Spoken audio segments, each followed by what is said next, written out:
For your Manchester United supporters, sing the Manchester United song. My baby takes the morning train. He works from 9 to 5 and then he takes another home again to find me watching the Manchester United football team.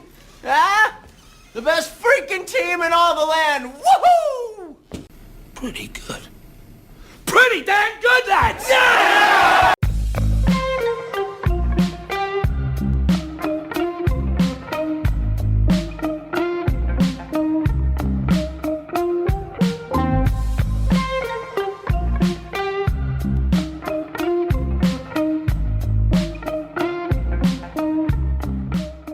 Oh, it was so funny, honestly. It was so funny watching people try to have sex with him knowing that he was gay. It really is funny watching women try to have sex with a gay guy that they somehow don't realize He's gay, yeah. Because they sit there and like, oh, he's so dreamy. And you're sitting there and you're like, yeah, I get that, sure. He's so sensitive, and he's so good at describing the musculature of other men. I just remember in this particular time, we were over at a friend of our house. This was like when we were late teens, early 20s. Oh, my God. I know where you're going. Yep. And there was a girl over there that I was particularly into. And she was trying to keep another one of our friends off of her.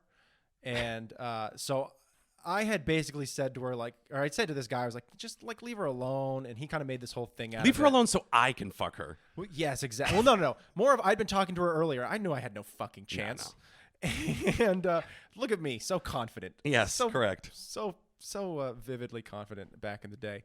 And so I like tried to tell him to back up. But so this gentleman was there and he's playing guitar for everybody. And she was really, really into musicians. So she just fawns over him immediately. And all of us are sitting there watching her like put her hands on him and having him like visibly kind of recoil from it. Yeah. And of course, at this time, nobody knew that he was gay. He wasn't out. And which is, that's just the way it goes. And it was just funny to watch because you could see her just trying to make these advances and being like, why isn't this working? Yeah, it's like, well, I don't know. What was your first clue? The fact that he was talking about how fragrant John Hamm's asshole is? Yeah, amazing. Well, I think it was around the time we were all sitting there watching something, and we'd all been drinking a little bit. And I this is within walking distance of my house, so I wasn't really too worried about it. I was like, it's about time to go home once I saw her put the blanket over the two of them. And every now and then you see him do that thing where he like kind of jumps up a little bit and you're going, oh, that was a hand on the leg. She's trying to yank rope over there. Yeah, she's trying to get her hands on something. And we're sitting there. I'm like, okay, time to go. Playing cat and mouse with the gay man's penis. Yeah. It's a tale as old as time. It's just so funny to see because like you'd think it would be something like out of a movie. So when you're like confronted with it in real life, you're just like, oh man, I wish I had a popcorn instead of beer. Yeah. I was mixing, I believe, coconut rum and vanilla Coke and got the sugar shit. Something awful. I ended up in a really bad mood too because of what my buddy did, where he like went to her and was like, "Oh well, Rory called dibs on you, so I can't hit on you tonight." I was like, "That's such a first off, what an assholish thing to do to your friend." That's a genius move. It's okay. It's brilliant in one sense. It's shitty in the other because we were very close friends, and it really bothered me because. Later on, this girl came back and talked to me about it. I was like, what the fuck's your problem? I was like, you asked me to get this guy to leave you alone. And then I told him, I was like, she's cute. I'm kind of into her, man. And this is this guy that I knew in high school where I'd be like, this girl's really cute. He'd be like, yeah, she is really cute. She is cute. And then he would go and sleep with her. Every single time. Morty, that's exactly correct. She is cute. And I like kind of stopped doing that. Like me and this guy really aren't friends anymore, unfortunately. And I realize now, like being an adult, like it's not on my place to tell another girl, like, don't sleep with that guy, please. Because like if a girl's not into me, she's not fucking build into a better mousetrap. Yeah, yeah. If a girl's not into me, be the guy she wants. Don't keep her or keep him from dating. And I didn't really do that. You know what I mean? But it was just one of those things where I was like, you clearly aren't interested in this girl, but now realize that she will sleep with you. And so you're going to go ahead and do it. Consequences be damned. And he did that many, many times. Consequences be damned. And I would be friends with these people. So the consequences were me having to hear about it for weeks on end while they were like, oh, I just hate him so much. And that sort of like, I want to slap him on the butt with a paddle kind of way, like where they're still really into him. But like that sort of like, but why isn't he actually into me? I go, he just wanted to sleep with you. He got the milk for free. And now he's going to go find someone else new to sleep with. And so he would. I just wish they had realized, like, I understand there's kind of like a slut shame stigma for young women. Sure. To an extent. Absolutely. But I just wish that, like, their future selves could have come back and been like, fuck everybody you want to fuck. Who gives a shit? Yeah. Men are trash. Yeah, well... Get that pussy fucking stuffed. Well, like a Domino's cheesy bread. Yeah. Well, it was the funny thing, and it was that double standard, you know? Totally. A guy could go out and he could, like, again, no one was going to give the dude shit if he slept with 2 different women 2 different weekends. He's going to hurt his hand high-fiving his bros. Yeah, it's going to get that carpal tunnel going on from... Wait. Anyways, it's just one of those things that always confused the hell out of me because I didn't really give a shit. I just wanted some attention, which I never got. But... You know, you're telling me. Well, I was always one of those guys who was like, oh, I like get to know them and I get attracted through knowing them. You know what I mean? There's a lot of attractive women out there in the world. It's not like even in all scummy Barry. But then there's me sitting in the corner hammering an industrial-sized bag of bugles, being like, "Would you like me to name all 151 Pokemans because I include Mew?" Hey, and see, you give yourself shit, but even in high school, you had a longer relationship than I ever did. How long did that last? How long was I dating? Redacted. Oh, that's good. You could have just beeped. We learned from Mitch. We're not doing government names. Well, now you can actually hear what we're talking about too, because someone's not railroading us every 30 seconds, Mitch. Old Cornelius Vanderbilt. My Thanks God. for that, Kuzman. We'll give you credit. That was well done, friend of the pod, Kuzman. I was like, you're so fucking right. My God, just let people. I'll admit it. Now we're get on the side tangent. I was wrong about the bet. If you listened to last week's episode, you probably got at least 20 to 30 minutes in before you quit on the cacophony that it was. Smashed your computer. Yeah. There's some good bits in there if you can find them. But yeah, no, I was wrong about the Sweet Home Alabama, which I fully admit. I was never not going to take that bet because you heard him. Who wouldn't have taken that bet when you're out in the middle of the woods? Come on. It's almost as close as you can get to a sure thing doing a bet with Mitch. Yeah, I had because to. he's just so flagrantly wrong about everything. Have you heard him talk about politics? Every single Not here thing. to defend yourself, so I'm going to take swings. Yeah, no, he doesn't listen either. I don't think. Have you ever heard Mitch's Adam Carolla's view on politics? Yeah, if you're ever curious how Adam Carolla feels about anything, just talk to Mitch. Yeah, just ask him. I don't like aluminum in my deodorant and liberals in my fucking state house. Yeah. Tell you that much. Well, I tell you what, I don't like aluminum in my deodorant either. No, so use deodorant. Don't use antiperspirant. Yes. Antiperspirant blocks your little sweat blocks holes. the sweat glands versus, which is like, I don't understand how that's a good idea or how they get away with like allowing something that does that. That confuses me. Like, where's the regulation on that? But you're not sweating, are you? Well, true. You're dry as a bone under those But pits. you see like all those, have you ever seen like the horror stories of shit where people are like, yeah, I got a gland got really blocked down there. Tanner, it happened to Tanner. Yeah. He got terrible. He looked like he was in a fucking David Cronenberg body horror Just movie. disgusting. Just pustuled. What a disgusting man. But it's just like, it's so easy how that shit could happen, you know? Everyone always sits there and goes, well, how could it? Like, it's just as easy as the one bad swipe one day with the old antiperspirant and you're fucked. Yeah, it's just a hot day and you're reapplying too much. You're done. Guys, just enjoy your musk. Find a good deodorant that gels well with your natural scent. If Mitch has taught me anything, it's that you don't have to shave or bathe or have any kind of hygiene to get a woman. Yeah. Because as we know, he's in a long-term relationship. Yeah, it's beautiful. It's almost 4 years now. Mm-hmm. Longer than any relationship I've ever been in. I always look at that too and I go, is it me? Am I the problem? No. No, it's not. It's the children, that are wrong, Seymour. Yeah. Because like I'm sitting on, I think my longest relationship is somewhere like between 3 to 6 months. And honestly, the ones that usually last that long only last that long because they're like pretty low key, you know? Mm-hmm. Like they were like New York or Boston relationships. Well, I had one really intense relationship in Boston, but for the most part, they were like the kind of ones where like, we're busy, so we're only going to get to hang out like once or twice a week, every week, you know, whatever it is. And they just kind of drag on until the point where like, we should see other people because this is not working. And I go, I don't know what you're talking about.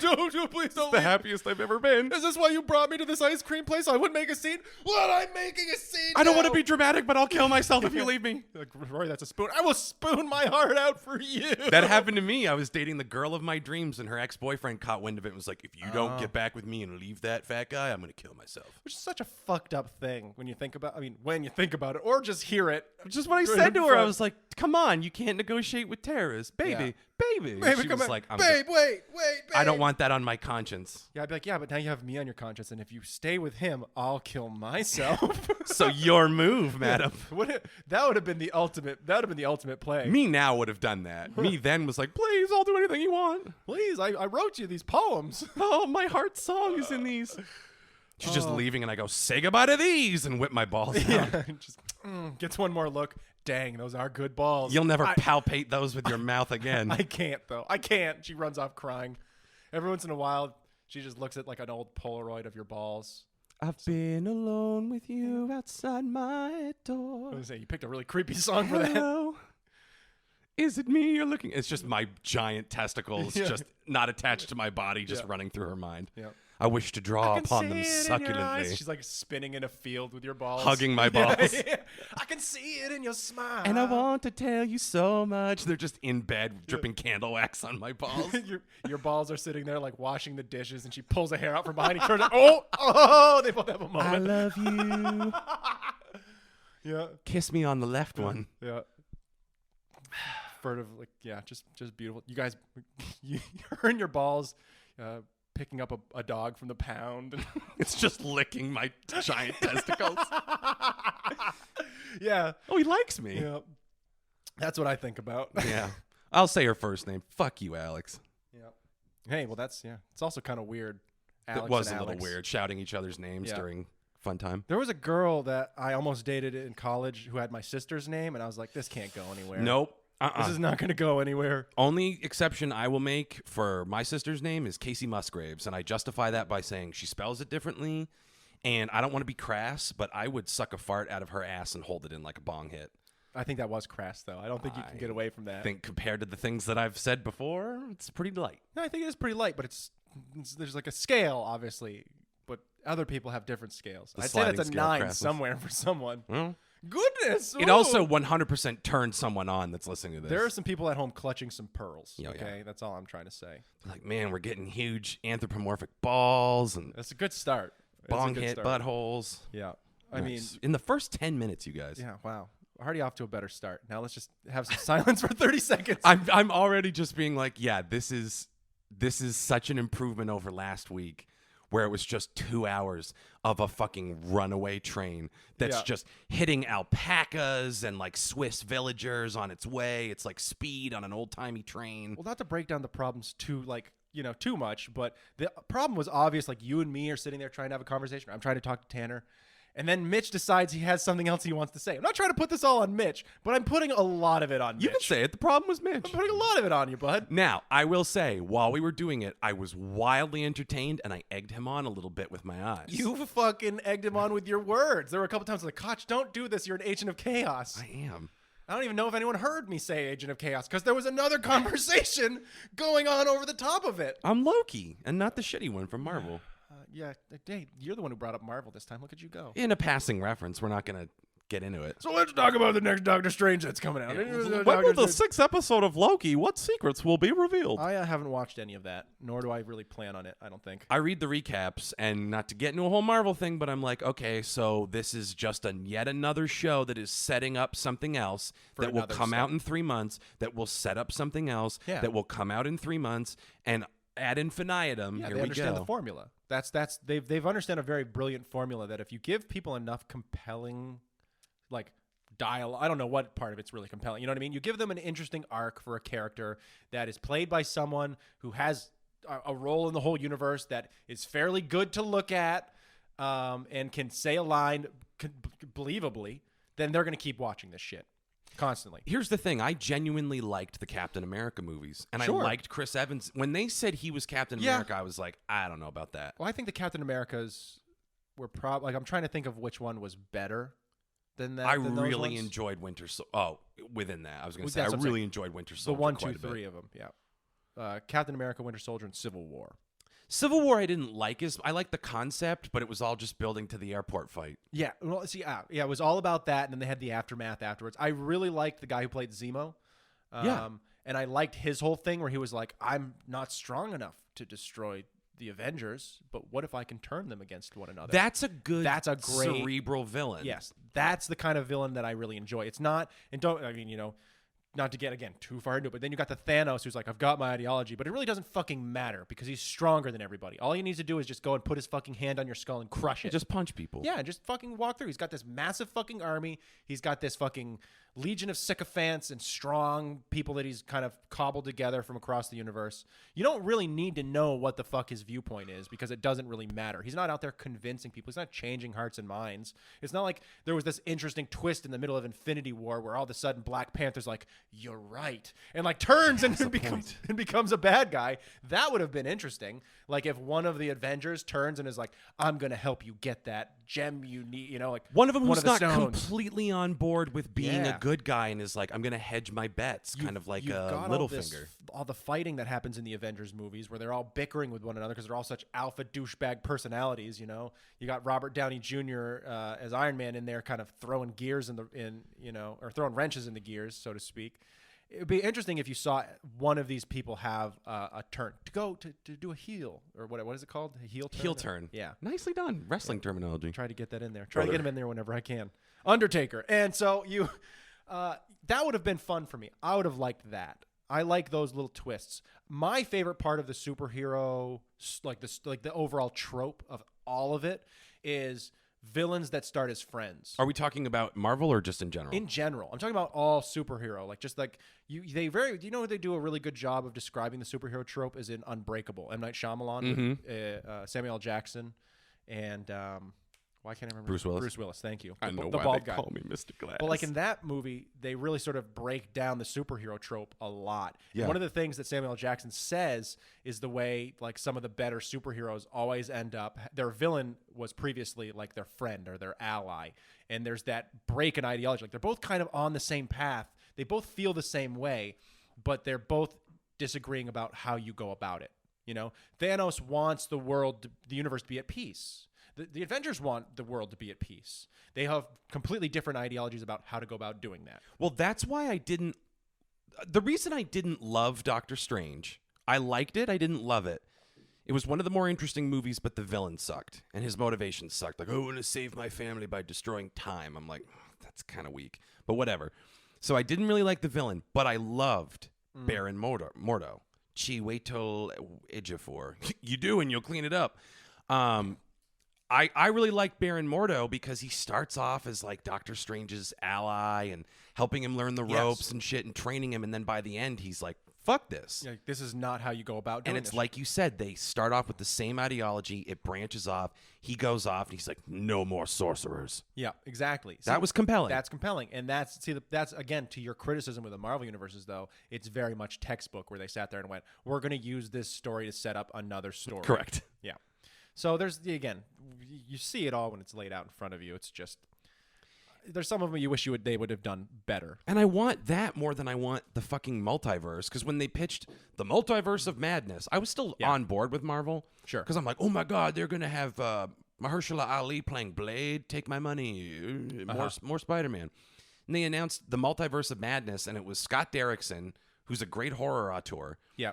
And he's like, it's going to be a full-fledged horror movie. And Marvel took him aside, and they were like, what are you talking about? No. Yeah. Children are going to come see this. Yeah. The spookiest thing that can happen is that you see Robert Downey Jr.'s butthole. Like, Oh, God. oh my God. Look at the discoloration. Holy shit, it's the hemorrhoids on that thing.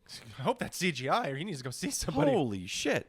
But yeah, I mean, it's just, but then they're like, nah, we're going to get Sam Raimi in. Yeah. Who another great horror auteur, but they're going to cheap out on the horror Of course they are. They're going to make it. We're going to make it for kids. Yeah, and I'm like, the Baron Mordo thing is right there. Yeah. Continue that. Well, don't shoehorn him into another movie with another villain. They're gonna follow that. They are going to. They're going to make a third one. Well, that will finally pick up on that because somebody came along and said, "Hey, what if we made the Doctor Strange the second one about blah?" But he's going to be in the second one. Sure. Mordo is confirmed as being in the second one. But is he confirmed as being the villain of the second one? He's probably going to have to like begrudgingly team up with Stephen Strange and fix the multiverse. Yeah. And Wanda Maximoff, the Scarlet Witch, is in it, and we're all a bunch of schoolgirls with shiny new vibrators. So Marvel, it's adorable. 100-year plan. Yeah, it's getting old. It's getting to the point where I wish I would have had a lot more respect for them if they had just ended it at Endgame, did a couple of aftermath movies, and then walked the fuck away. You want to make an alternate reality or do some crazy thing like that and set it up and start over again, by all fucking means, right? But again, that just like. It's too profitable. Yeah, you can't walk away from. And also, what the fuck is Marvel supposed to fucking do? Just sit there and go, okay, well, we're just gonna shutter for a little while. Now they're a multi-billion-dollar fucking thing. Yeah, they're never gonna stop. No, they are what DC wishes they were. It's a perpetual motion machine. You got to keep going, or you lose, man. Yeah. I talked about this on the music podcast. Kind of a tangent, but like SZA, who's a great artist, put out her only album in 2017, and then she's guest starring on a track with Doja Cat. Yeah. That doesn't do well. Like the track is not surging up the charts. And I'm like, well, what do you expect? Yeah, no one knows fuck. who SZA is because her last and only album was fucking like 5 years ago. Yeah. So you have to stay relevant. Holy fuck, that's relevant. It sucks. I mean, honestly, it does kind of suck that you can't just be like super talented these days and put out some amazing thing and let it stand, right? And then 10 years later go, oh my God, I've got lightning in a bottle again. I've got it again. Everyone's going to go, who the fuck are you? Who gives a shit? No, they just assume you're J.D. Salinger. Yeah. And on the other side of the coin, there's Richard Linklater, who is currently filming a movie that he's going to film over 20 years. Wow. And I'm like, it's not worth it, man. People are going to die. You might die. People are going to hate it. It's going to suck. It's not Showboat. It's Merrily We Roll Along, which is just some old-timey musical about like, I want to be. He just decided it would be better for 20 years, like to film it literally. Because the play takes place over 20 years. He's like, I want to realistically. I'm like, hey, man, you took 12 years to make Boyhood, and Boyhood sucked. And I love Richard Linklater, but Boyhood sucked a big, fat, sweaty dick. Not sure if I ever saw Boyhood. It's awful. Okay, well, I won't then. Don't do it. Okay. It took 12 years to make. Well, it's always weird when you see that and you sit there and go, it reminds me of when I was in college. We had a director who decided that she wanted to do The Notebook of Trigorin. And now this is the Tennessee Williams adaptation of The Seagull. And she decided that just like, because for those who don't understand like how collegiate or even regular theater usually goes in like an educational setting, you're usually taking like a semester and you're putting something on, right? You're taking the first half of the year, the first half of the school year, and you're setting it up to do it. And then by the end of that semester, you put it on, right? She decided she wanted to take both semesters to do this. Jesus Christ. And so we spent the entire year setting up to do this. We went in, we did character work. We would sit down at like the table and like do things in character and write our backstory and do these little things. And none of it fucking mattered. We like had a Russian, like not a translator, but somebody who like understood the Russian language come in and talk to us about like different side things we could potentially say at the end of like our sentences and stuff that are like actual. Suka. Yeah. And, you know, do all these like little things that are, you know, actual to give it some authenticity. We didn't use any of it. None of it happened. And not 12 months, but, you know, after a 6-month process, you get to the end of it and you go, who the fuck is this character? And you ran around it in so many circles that you're just like, you're dead.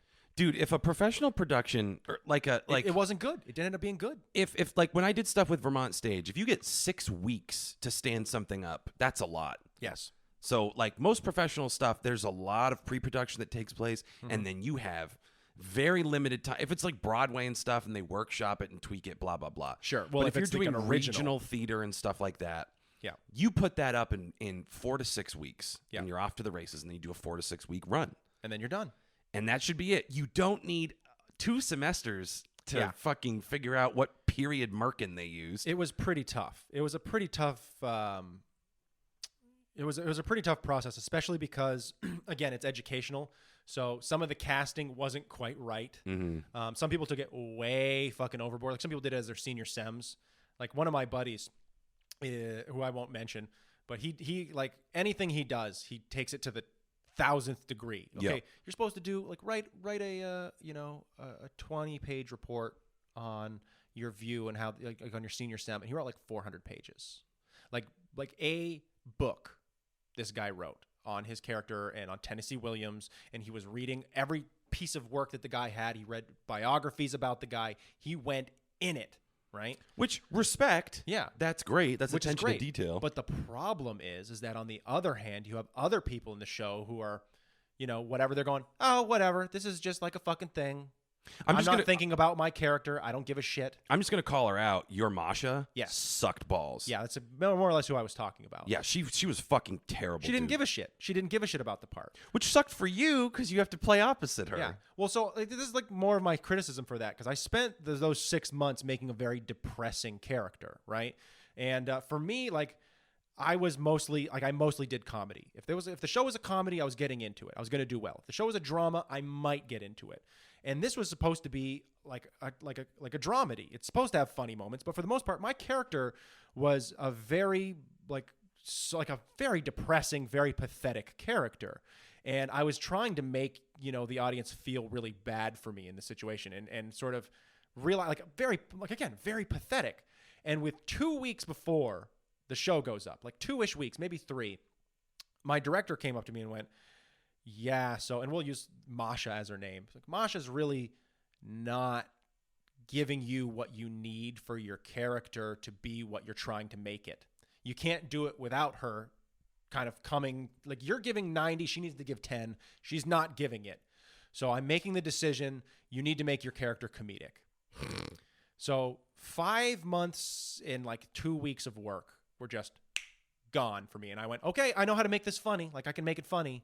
But I totally just had to throw everything else right out the fucking window and lean towards the funny. Well, and not to insult you, but that landed with a fucking thud. Of course not. You guys opened the show. Yes. And I could see a total disconnect between you and this fucking chick. Yeah.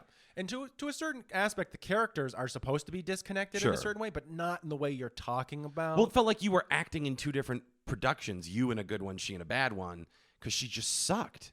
She just didn't give you sucked, anything. man. She fucking sucked. Well, in my character, like, and again, not to get like too far into the detail, but you try to figure out when someone goes, you have 6 months to develop this character and develop this show with us. And you sit there and go, okay, well, how do I want to go about this? Do I want to go about this in a somewhat method process, or obviously you can't do method acting for the whole thing. Be like, I'm going to be this character for the next 6 months. I'm not going to get laid and I'm going to drink vodka. But you try to alter your perspective a little bit. And mine was very, very much trying to take this character and trying to understand why my character loved her, like unconditionally loved her. He was a simp. Yeah. And so I try very, very much to feel that way, not just about the character, but about this person. And it was impossible because she would come to like parties and she would hang out.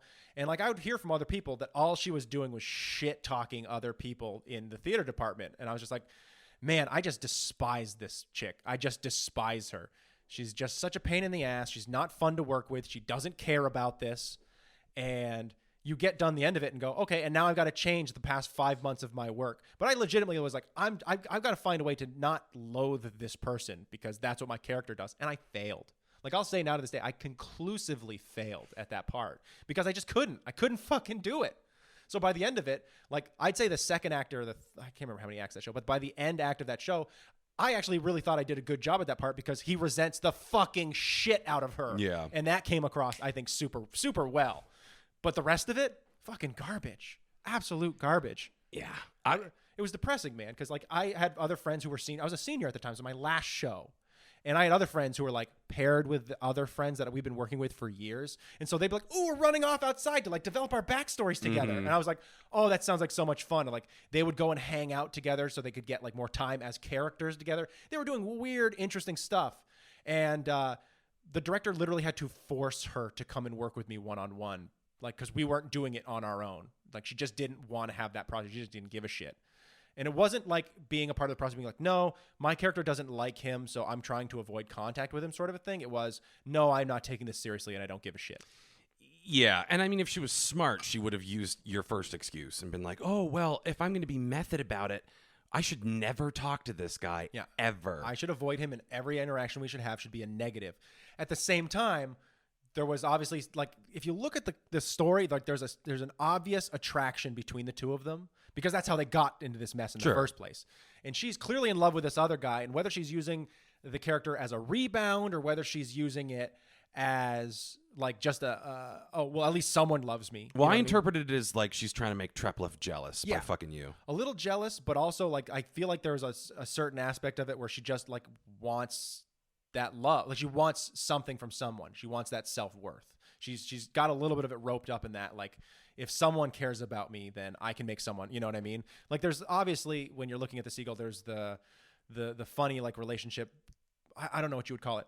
Medvedenko loves Masha, who loves Constantine. Yeah, we call them all We call different them all names different when names. UVM did it. Yeah. Yeah, Siegel versus Trigorin. And so there's like that sort of irony of these two characters on the bottom looking up at someone they can't have, and it's just totally fucking missed. And It is missed. It didn't come across at all. Like not to shit on the work of any of the actors except for Masha, but it was. I mean, the set was flat. Spending $200 on assless chaps for Dr. Dorn. Oh, you heard about that? Yeah. Yes. Yeah. That's absurd. Oh yeah. He one of the directors, and he was the costume director. He just used it as an excuse to buy a bunch of shit for the department. That's all he did. Great. He just because on the one hand you've got $200 chaps for the Dr. Dorn character, and on the other hand he did an iron-on shirt for one of the other characters that said $5 footlong on it. And so, like, you got to figure one person is wearing hundreds of dollars in costume, and the other guy's wearing a Walmart T-shirt with an iron on. Yeah. Well, and who was the golden boy too? You know what I mean? Yeah. Not to insult. No, it was Dr. true. Dorn, but it was true. There was a lot of that. There was a lot of favoritism in our department. I mean, there was the whole scenario in which one guy decided he wanted to write a play, and it became our main stage. Mm-hmm. So that shit happened all the fucking time. And I'm not saying that he should or shouldn't have got that. I don't want to get into all of that. Sure. He's a good friend of mine. Sure. But it was pretty ridiculous nonetheless. I would For agree. an educational setting. Speaking of educational, this is like the smartest pod we've ever. We're talking about fucking Chekhov. Yeah, we were doing some in Tennessee Williams. Yeah. Really intense like theater pedagogy here. A little Dramaturgy. Whatever you want to call it. Always makes me surprised that I Pussy. still remember some of that shit. Pussy. Meisner and pussy. Dick fart. We got 30 minutes in before we started talking about our dicks again. Yep. Well, we did do that bit about your balls. So Yeah, fuck, we didn't make it 2 minutes. we again, this is what I like about the show. A little interesting, a little funny, a little weird. Not us talking over one another for 2 hours. We give you just enough for you to know that we're smart and superior to you, but also not afraid to get down on your level and give you the funny ha-has. Well, you know what I want to know? I want to know who made it through the last episode. I want to know if anybody made it to the end. I know at least one person. I'll Venmo you $1 if you did. Yeah. If you made it all the way through, we'll send you a tote bag. We're not going to send you a tote bag. I don't even have a tote bag myself. You could buy one off of my Redbubble. Fuck you. There's a tote option on there. Fuck you. Where's my cut? If I get For fucking... that Skimbo IP that you're hawking over there. I'm not selling shit. You piece of shit. You sold my face to someone bought socks in the UK. Yeah, and you Where's should my $2? take pride in the fact that someone is stepping on your balls every time they walk around in those Somewhere socks. there's just like an angsty 16-year-old guy just ejaculating into my face. Probably. Yeah, probably. Some little German kid. Scheiße. Düsseldorf, what are you doing in your room? What other German words do we know? Why was I named off as a city, mother? Krankenwagen. I'm Flugenhaugen in here. So cultural. We're so cultural. Truly. Now we've destroyed all the credibility we built with the Russian drama. Yeah. So it's got to be a balance. Yeah. All things in good balance. Now we're bringing back to Marvel. But really though, I do want to know if anyone got through that episode because I myself tried to get through the whole thing and I got about halfway. I had to edit that bitch. Yeah. I should have taken some stuff out, but it was impossible because it's one file. We really should have done it as separate tracks. Yeah, but how are we gonna? I mean, so lazy. I mean, I'm sure there's a way to have because we use a mixer into a software program. I'm sure there's a way to separate microphones. there 100% is. We just have never looked into it. No, because until the other day we didn't need to. We're civilized people. This is not talk about balls. The maximum effort podcast. Part of why I like it is because I think there's an assumption that like we go into this, we're like, okay, time to bring the thunder. Here's what we're gonna talk about. When in actuality, we put next to no effort into this. And quite frankly, the audience should be happy about that because if this was our max effort, you're wasting your time. It'd be kind of scary if this was like the hardest. Like people, there's like those podcasts where people go out and like, we're going to be breaking down this particular battle of the Civil War and the details that lead up to it. And as you can see, this particular battle it very much influenced Sherman's march on the South and the ramifications that led to the end of the Civil War and the North winning. And we're gonna break some of that out. And also, we're sponsored today by Chex Mix. And then you've got us where we're like, there's this funny thing about the stuff that happened. Well, we take swipes at ourselves. You know what's funny is that buttholes fart, but a pussy can fart too. Yeah, see, exactly. Yeah, beautiful. Mwah. Ah. Love it.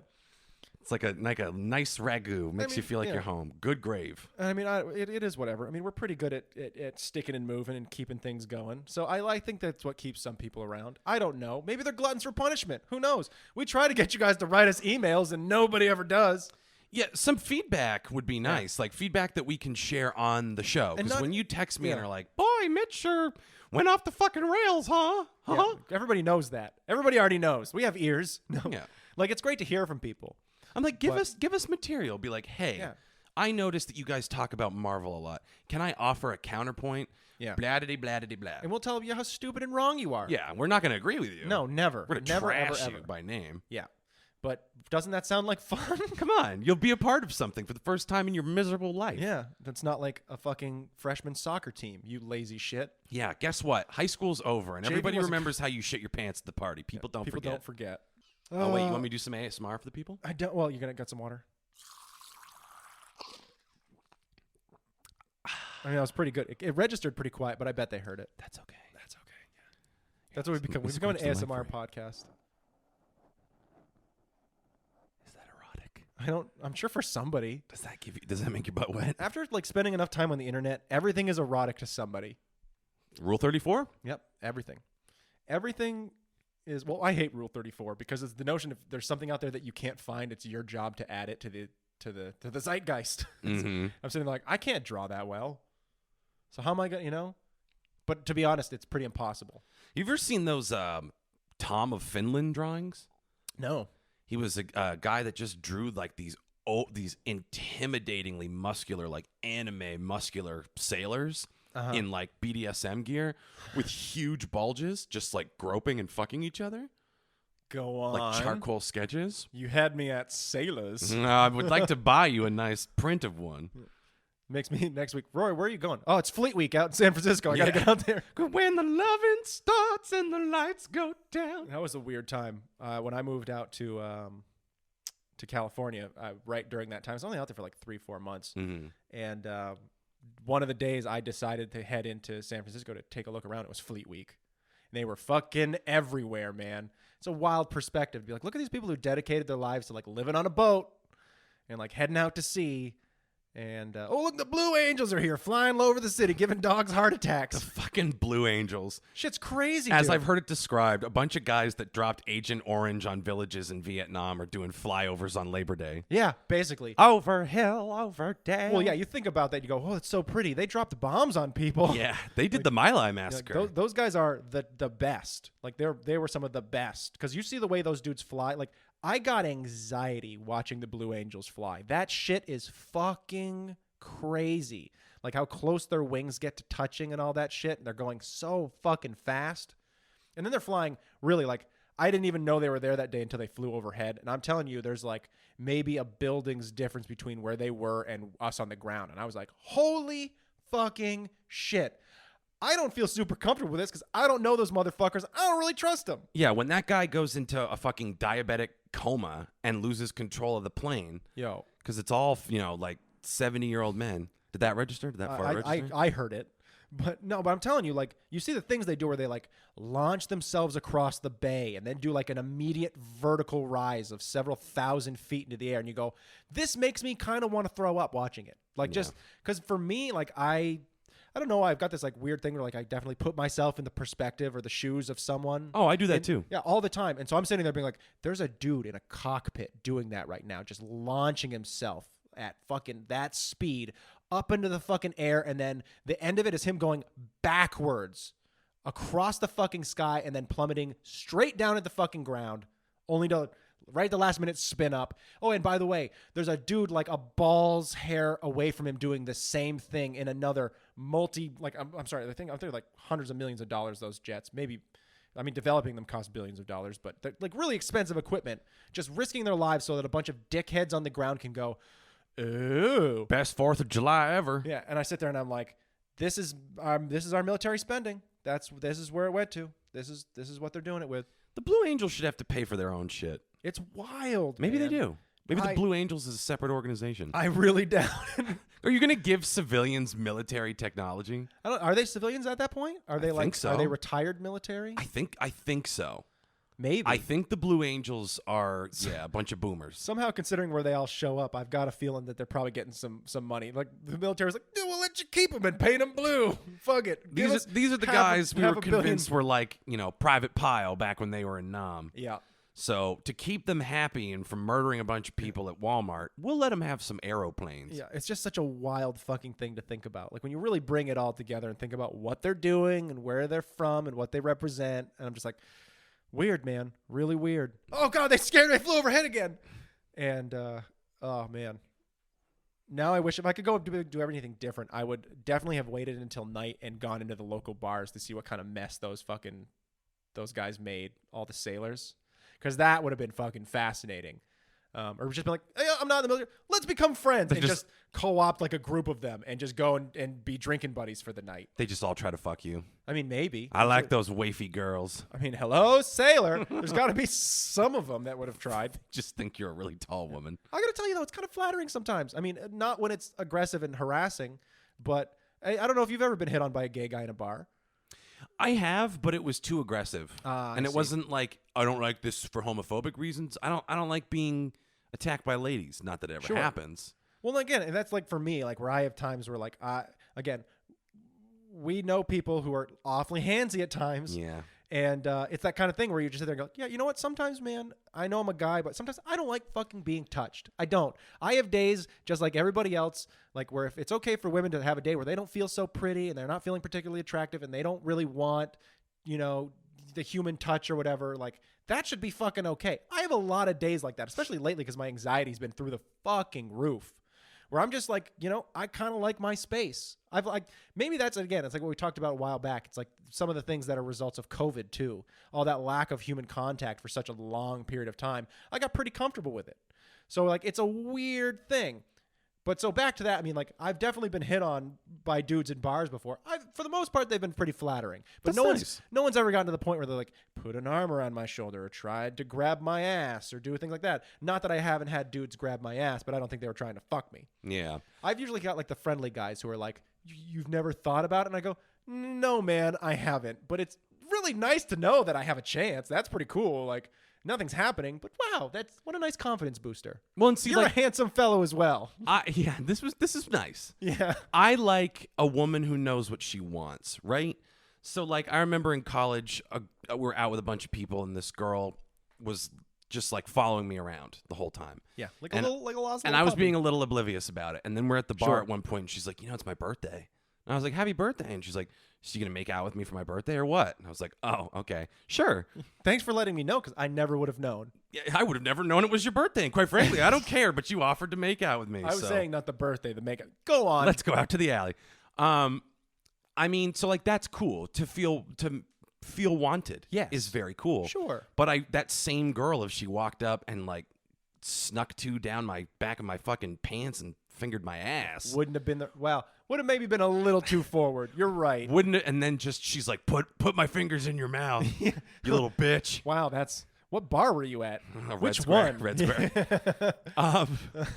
But like I like a woman who knows what she wants. But the one time a gay guy hit on me, it was a little too aggressive. Oh yeah. He was with a group of people and he was like, "Give me a piggyback," and I'm like, "No, I'm good." And he goes, "No, give me a piggyback."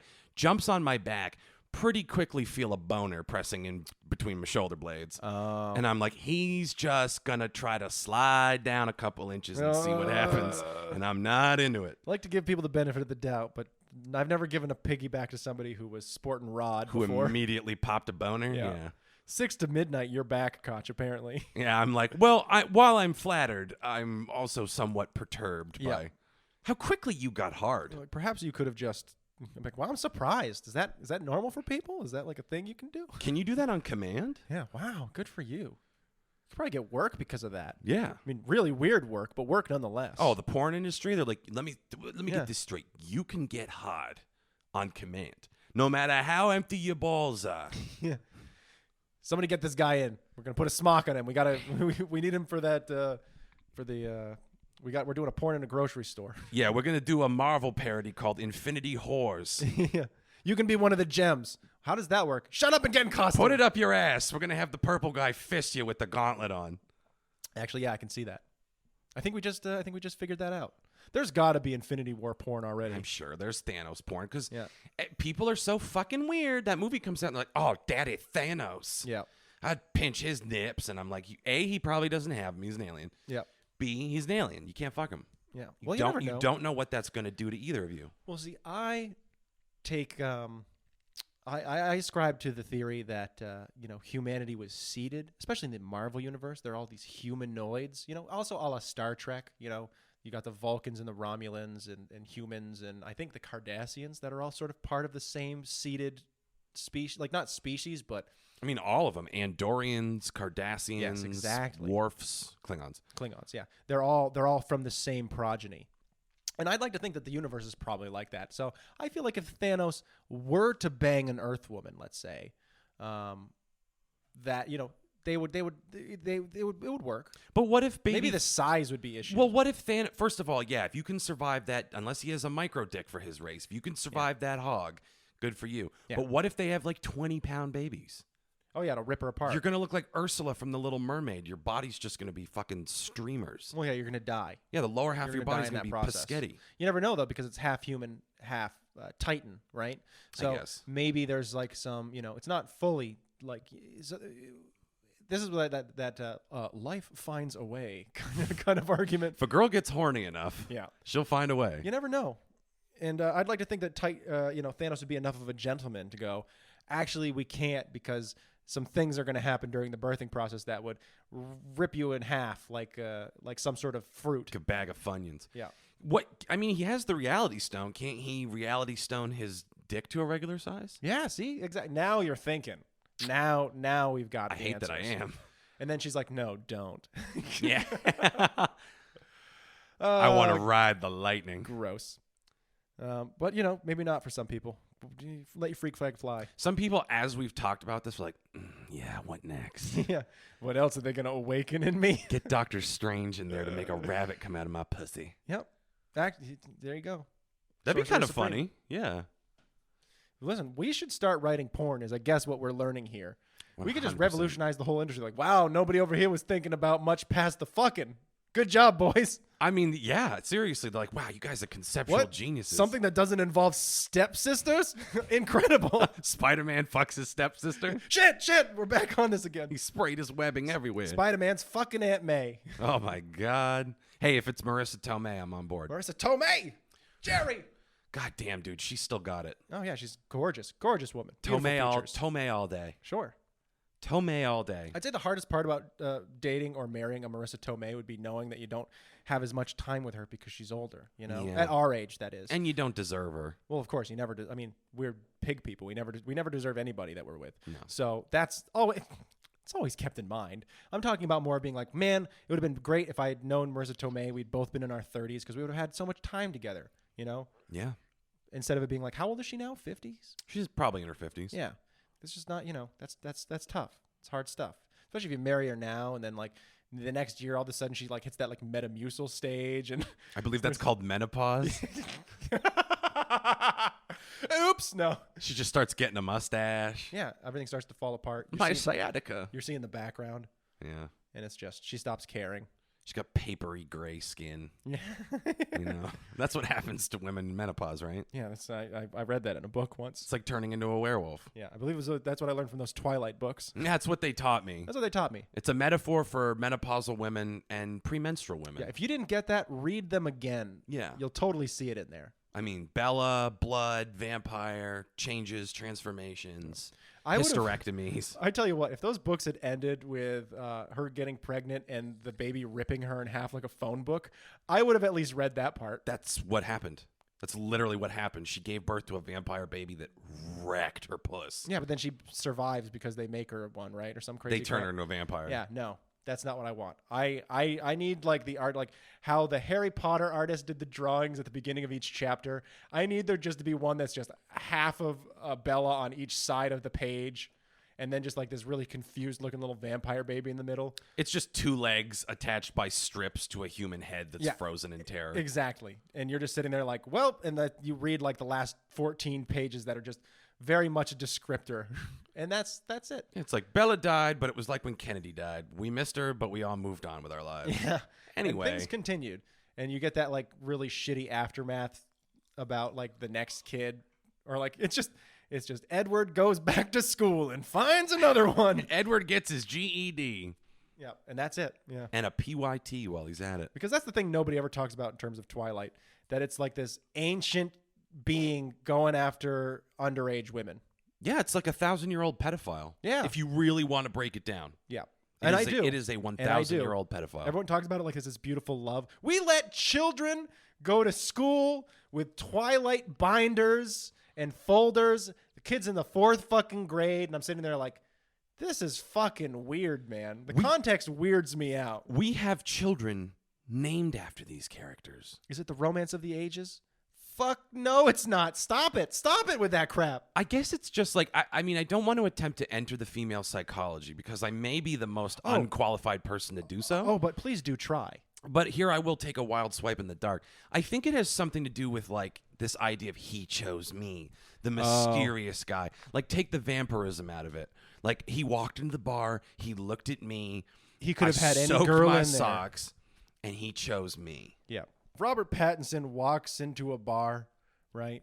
And he picks the one underage person in there. I'm just over here with my family having soda. I choose you. I noticed the X's on the back of your hand, which tell me you're not 21. You don't need to be an immortal being. If Brad Pitt walks in and bangs a 16-year-old, it's still Brad Pitt walking in and banging a 16-year-old. That's just the way it fucking goes. And I don't care if it's like, well, there's a couple of books, so Edward technically waited until she was of age. Fuck you, he groomed her, you creeps. I don't think he did. I don't think he did I either. don't think she grew past 18. Yep. But she'll be pretty forever. That's what's important.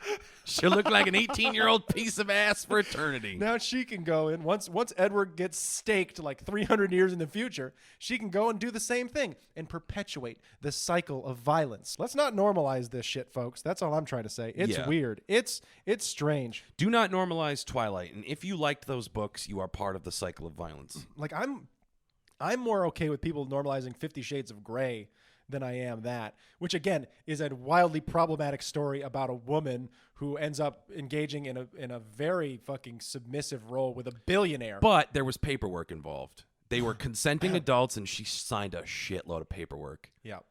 You can sign things under duress. No, I'm just kidding. Also, it's like a 3rd grade reading level of a book, isn't it?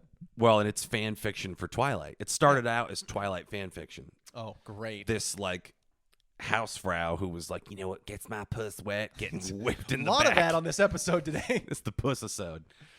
Just getting whipped in the face by a hot guy. Yeah. Well, I sit there and go, well, that's great. Why'd you make him a billionaire? Why did he have to be a billionaire? Because he can fly me places. Yeah. I can't stand fucking that box turtle of a husband of mine. Fly me places I ain't never been. I sit there and I go, okay, great. That's a wonderful story. What an odd power dynamic you have designed. Like, it's the story of a woman who's like finding her own, like not onus, but what's the word I'm looking for? Agency? Yeah, her own agency across from a man who can buy and sell her and her entire family 1,000 times He over. could have sold her into sexual slavery. The whole book could have been him being like, well, why don't I take you to Turks and Caicos? And like halfway there, they're over international water, and he auctions her off. You know, like that book could have gone any other fucking way. I'm supposed to take it as an okay thing. Again, totally pro-sexual agency. It sounds like you're yucking someone's yum. I have a really hard time with the idea behind those books with like, oh yeah, but also he's a billionaire who can whisk me away. I'm like, come on. Yeah, if he was a fucking plumber. Yeah, if he was a plumber who had like a fuck shack in the back of his house that he's still got down payments on. May I show you my wares, my lady? Some rusty nails hanging from the roof. Oh, no, that was a wasp's nest that I bug bombed the other way. I thought it was kind of cool, so I left it up. It's just a washing machine. He's like, I'm going to turn it on full blast, and you sit on it, my lady. But exactly, right? Would that have been as romantic, or was part of it the fact that it was this rich, powerful man? I personally find, I don't want to say poverty, but poverty. Very sexy. More sexy than some, like, you know, ambassador's daughter who's like, I'm going to take you to the Jubilee Ball in Dubai. It's like, nah, I'm good. Just take me to Chuck E. Cheese and just chuck me in the ball pit. Just bang me in the ball pit. Yeah. I think there's some nice simplicity to it.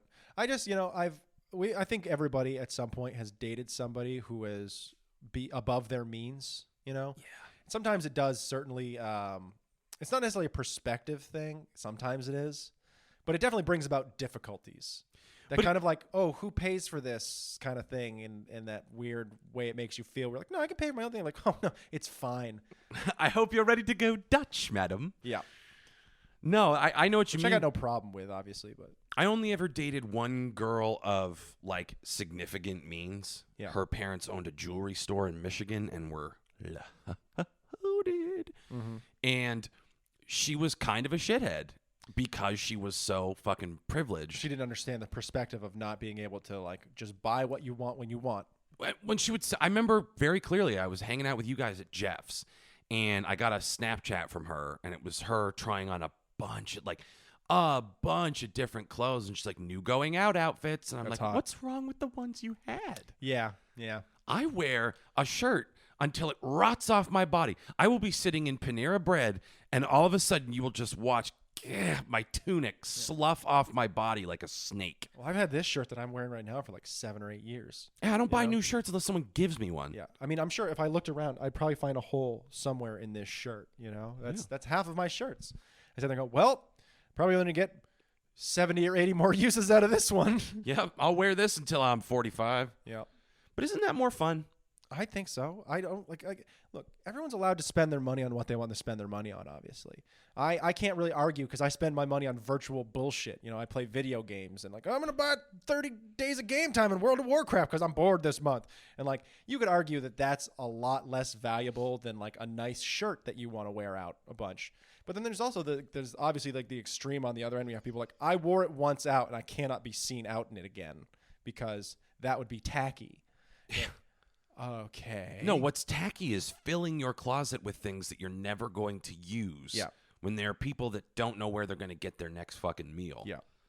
Well, I got really tired of the whole art or not art, but like the whole fashion world after I dated that girl who was in fashion because she broke my heart. But it was just like, it's just a weird perspective from people because they value that more than anything else. The clothing on your back, the way you look. And as being someone like one of the people who like obviously never gave a shit about any of that, it's just always weird to see how the other half lives on the other side where they're like, you're not going to wear that out, are you? And you're like, yeah, I am. And you saying so to try and shame me is going to make me wear it 10 times more. Hold on, let me rip this first. Just to be fucking obstinate. Well, when I went out with that rich girl one time to some like highfalutin law school thing. Where's your jacket? Well, so I'm walking around in this like velvet blazer that I had that I got on like cheap off of a fucking consignment shop. Sure. But it looked cool. And so I'm like walking around. I paid $15 for the thing. And this other woman comes by and is like, oh, I love that jacket. What is it? Balenciaga? And I was like, Hanes. Yeah. Just like, fuck off. What did she say? Was she like, oh. I was goodness. like, she didn't know what to do. And I'm like, well, that was clearly a joke. Hanes doesn't make men's formal wear. Just a joke. Oh, and how droll. And then just walked Yeah. away. I see. No one's eating the food. Lucky me, I've never been invited to anything like that. Oh, they suck, dude. They're the most hostile events ever. Well, the most highfalutin thing I ever got invited to was like a corporate party when I was working at that $1 billion company. And those parties were fucking crazy. It was one of those ones where, like, for me, like, you have to fight the, like, I got to put this shrimp in my pocket so I can have some for later, like, kind of thing. Like eating food that is set up in, like, catering chafer, like those little dishes and everything. Chafing dishes. Which sounds horrible. Well, it does, yeah. But those chafing dishes, like, where I was like, this food is better than anything I'm going to eat this year. It's got a higher nutritional content. It's like the healthiest version of what you can, and it tastes better than anything I've ever eaten. And again, yeah, you're right. Everybody just sits and stares at it. Yeah. Children died to put this on your table, and you're not eating any of it. Yeah, they're just letting it go to whatever. This is going to go to the fucking caterers afterwards who are going to go, fucking awesome burgers, man. Penguin tartar sliders, milady. Yeah, the orphan sashimi is decadent. Mm-mm-mm. Only the finest orphans were flown in. You can really taste the neglect. Yeah. But I mean, like those events are really just people just getting hammered at the bar anyways, which was fun because I drank as much as I thought I could, and then I got out of there before I made an ass of myself, which is apparently something that a lot of people do anyways, where they go out to the bars after and some dude ends up shitting himself, and you're like, I wish I was there. But also I know that if I like tried to go out and keep up with these savages, then I would end up being the dude who like fucking throws up in the fucking corner and pees himself. Because my God, the richer, like that's the one thing that seems fairly consistent, is the more money you have in these high pressure worlds, the way more of those fucking people drink. Holy shit, they put away alcohol like I've never fucking seen before. Oh my God, it's the culture. And I knew this girl who worked for Facebook for Crazy. a while. She gained 200 pounds Alcohol. from alcohol and eating out, business dinners and stuff. Yeah. She had a thyroid thing too. But Oh, she, sure. yeah, which is exactly what I did. I was like, Hashimoto's disease, you say. Yep. But gained 200 pounds in 5 years. Sure. I mean, that's Pronounced. egregious. Yeah. Like and I'm not like trying to What's the change fucking of- fat shame. I'm not trying to fat shame anybody. Liar. But that is indicative of a lifestyle that's not sustainable. Sure. Well, because if another 5 years go by and you gain another 200 pounds, you're in trouble. Yeah, you're on TLC with your own reality Yeah, show yeah. about how we're going to airlift you out of your house to Bell Bottom Blues. Yeah, you're sitting there and the personal trainer's coming in and just trying to convince you that clapping is going to help you out. Yeah. Just do little arm circles. I can't. Yeah, I can't do it. It's too much work. I can't shampoo my own hair. And that point, you're going, oh, man. But at least you're making that sweet, sweet TLC money. Yeah, hey, you know what? I would absolutely love to be the fitness and nutrition coach on a TLC weight loss show. Of course. Because they'll go, well, A, you look like shit. And I'll go, correct. Great. But let's be honest. These people are going to lose so much weight that they're going to have loose skin. They're going to be crazy-looking Muppet people when they get done. Sure. So they need someone who's not good-looking to get them across the finish line. Because if I'm sitting there It's great. creating an unrealistic beauty standard, they I won't have- work hard. I have terrible self-image. Let me help you fix yours. Yeah, you can look like me. Look at this. And I'm just disgusting. Like, That's beautiful. Thank you. it's inspirational. It's aspirational. Well, it also would never go anywhere because they'd be like, I'm not doing that. And you'd be like, God damn it. Yeah. Well, they have to get gastric first. But it'd be pretty easy for you because they wouldn't be doing it. So you wouldn't have to worry about it. You pretty much just show up and then like make them feel bad when I'm like, how did you gain 6 pounds this week? What did you do? She just takes a little like pug puppy out from under her rolls. Oops. See, this is what we do. We give a bunch of fat people gastric bypass surgery. And then you work out with them for 2 weeks. And then we put them in the Big Brother home surrounded by candy and chocolate.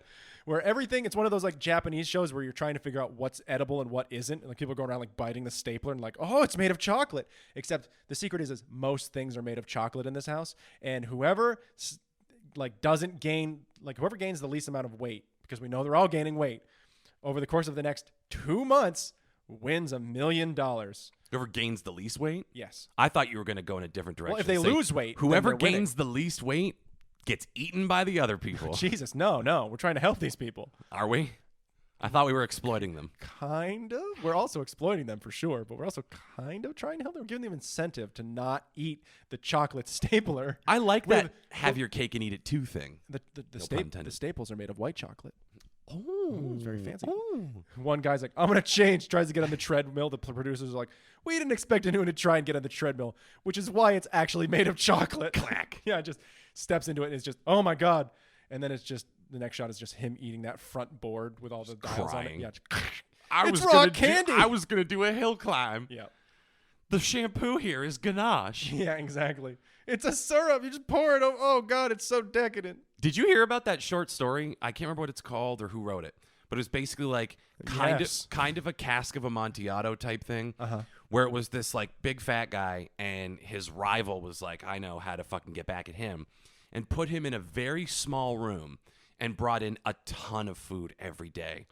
And the guy was free to leave whenever, but he kept staying to eat the food. So he couldn't get out. He eventually got so fat he couldn't walk through the door, and he ended up dying in there. Oh, because eventually Could the guy. we make a reality show out of that? What do we call that? Fatty in the door on TLC for some reason. Really mean title. Fatty 2x4. I feel like that it takes a long time to film. You really got to have some people dedicated. You need Richard Linklater to do it over 20 years. Yeah, exactly. And then have someone watch that and they go, Jesus Christ. And then, see, here's the Linklater doing that. I just want to be like, dude, you're going to have so much footage. How are you going to edit that down too? Like, Do less. well, and again, what happens to Linklater when 5, 10, 15 years from now, cameras take such a massive leap in technology that he realizes he has to film it all with this very specific medium and it just doesn't look right in the future. I want to say he's shooting it on film. to keep like a consistent natural look throughout. like legit. Because Well, film will make no leaps. well, It will stay and to the be same. fair, film surprisingly the biggest like the biggest hurdle that film ever had wasn't that it wasn't high quality. It was that the things it was being put on weren't high quality. Correct. So you can always, that's why like when they're like, we're going back and mastering this old film for 4K, and you go, how the fuck are they doing that? Because it was filmed in 4K. It was filmed in greater than 4K. It was filmed in such a high definition that they didn't really have like a name for it at the time, and they knew that they weren't going to like be able to put it on like a 380 DPI fucking television screen with a dial on it back in the day and have it look good, because they're just, the resolution wasn't going to match up. Like, oh, wow, that's an amazing shot of this guy's eyeball. And so now they can go back and go, well, we shot this in this quality, and that easily updates to 4K. But so there's that for him potentially, but also you look at the way it's like leapfrogging every 10 years, we're not even going another 5 years before like the number of resolution or pixelation on a screen doubles. 8K. Yeah, 8K is coming around the corner. Yeah, man. oh yeah. 8K, I've already seen there's you can buy like $100,000 like 16K television if you're a rich dude for your backyard. Comes out of the fucking ground. You can buy that shit. It exists, but then you're sitting there going, what do I need a 16K television for when, There's nothing that's going to look good Yeah. on it. What am I going to watch the Animaniacs on this? I mean, OLED TVs are fucking super cool, just in the way like the individual pixels can light and turn themselves off without bleed into the surrounding pixels. That stuff's super cool. That's pretty cool. That's like how you get those super dark blacks that normally like would bleed into other colors. Yeah. Is that now they're like their own colored diode, and they don't do that anymore, but it's also stupid expensive, which is why like you can buy like a 70-inch TV right now for like $500, or you can buy a 70-inch OLED TV and have it cost you like $3,000. Worth it. Totally. You're worth it. going to need it because we're never leaving our houses again. The Delta variant's coming, Rory. Yeah, you think that's going to be a big thing? No. I think it's going to hurt a lot of unvaccinated people. Yep. And whatever. At this point, what fucking ever, dude. I think that the problem is that from a realistic standpoint, that does have the potential to cause some issues in the fall and the winter when flu season comes around, especially when everyone's like, well, no, we got to keep staying to work. Look at what happened during 2020. We can't take people out. We can't declare a state of emergency. We can't tell people to stay at home. We can't tell them that we can't hang out. We can't close down the bars. What can we do? Oh, we can watch people die. People are going to die. Now, That's the result. Here's the thing. Episode 68, back when we were still in New York. Wow. The Coronavirus Diaries Yes. was literally us going, this isn't a big deal. No worries. What we were led to believe. So here's what I would like to say. And a week later, we stopped doing the show for a while. Yeah, So here's what I would like to say in closing to our listeners. If next week the Delta variant shuts down the world, it's not our fault. Yeah. But Not you us. can blame us We'll probably still get together to do this podcast because because we're it's still vaccinated. attention. Correct. Yeah, so we'll still be doing this. So don't worry. Things have changed, but they've also gotten a little better. Yeah, don't worry, guys. We'll still be here next week. Just shit all over your happiness. Hooray! Yay! So join us next week when special guest Mitch returns to the podcast. It will go swimmingly, I'm sure. No, he's not. Not this time. We made it up. Got to get the Jonathan Frakes in there a little bit. Do you have anything you want to plug? Yeah, check. No. I thought for once you were going to plug your other podcast. No, I plug it every now and then. People who want to listen to politics know they can go find Progressive Rants. Okay, good. You did it. But for the most part, I don't really, yeah. Okay. Well, I'd buy that for $1. So until next week, thank you, go fuck yourselves, and goodbye.